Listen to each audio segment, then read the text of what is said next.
Hey everyone, Collin Hallboom here, writer for Bucs Game Day and host of the Bucs Banter podcast. I wanted to pop on here real quick and just provide some of my thoughts going into this game between the Seattle Seahawks and the Tampa Bay Buccaneers, all the way in Munich, Germany.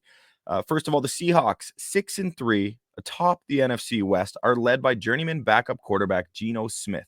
Smith has 15 touchdowns to just 4 interceptions this season. He's got a higher PFF grade and a higher quarterback rating than Tom Brady. One of the biggest surprises are the Seahawks and their quarterback, Geno Smith. He looks like comeback player of the year right now. He's not just operating like a savvy vet, which he is, but he's actually operating off script and just been generally really solid. So he's something you got to worry about when you're facing the Seahawks team. We know of the weapons they have on offense. Tyler Lockett and DK Metcalf provide a really nice complement to one another in terms of how they play, their physical attributes, their styles, just everything. So that's a nice fit. And then you throw in a stud rookie running back, Kenneth Walker III, second-round pick out of Michigan State, a guy who we knew would be a stud eventually, or at least most of us expected. He already looks like a franchise cornerstone.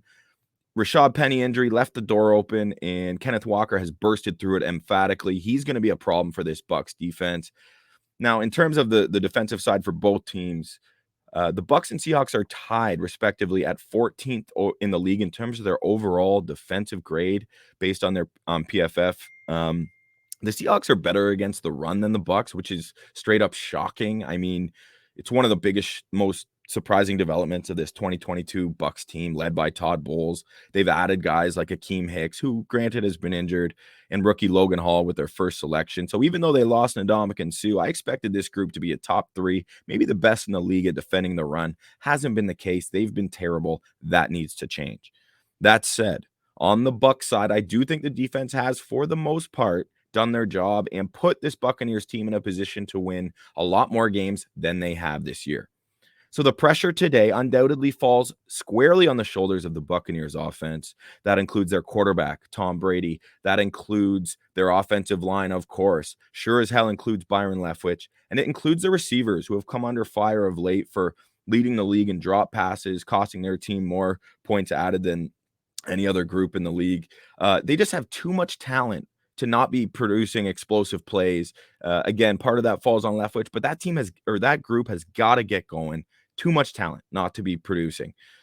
Now, coming off that last second victory, though, versus the defending Super Bowl champion LA Rams, even though they haven't been playing like it, I think it gives the Buccaneers a little bit of momentum, especially when you consider the fact it was less than a minute on the clock, no timeouts, after having already scored a TD that was called back because Scotty Miller jumped inexplicably when he didn't need to and dropped an easy touchdown.